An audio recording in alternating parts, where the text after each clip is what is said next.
Sen məni zülmətdə qoyandan bəri qapqara olmuş həyatın rəngi də. Mən demirəm ki yanıma gəl mənim, bəsdir mənə bir telefon zəngi də. Mən demirəm ki yanıma gəl mənim, bəsdir mənə bir telefon zəngi də. Burada bir təqvimi almış ələ, günlərini saymağa başlarayım. Sən gələ bir kəlmədə ki yaxşıyam, mən də rahat, mən də olum arxayım. Sən gələ bir kəlmədə ki yaxşıyam, mən də rahat, mən də olum arxayım. Həddini çox aşdı şirin duyğular, ağlım əzəldən bu işə qarşıdır. Talih ayırmışsa bizi bəlşidir, hər ikimizin də belə yaxşıdır.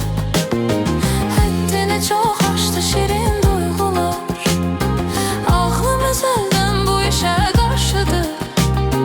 Talih ayırmışsa bizi bəlkə də, hər ikimizin də belə yaxşıdır.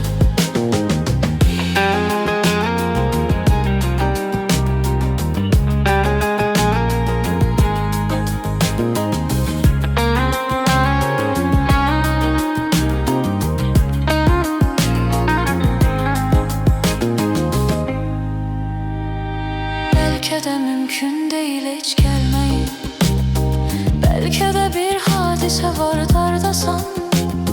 Sən yerini söylə mənə, mən gəlim, bəlkələr öldürdü məni hardasan. Sən yerini söylə mənə, mən gəlim, bəlkələr öldürdü məni hardasan. Göz yenə sənsiz dikilib yollara, bircə ümid ver bir ömür gözləyəm.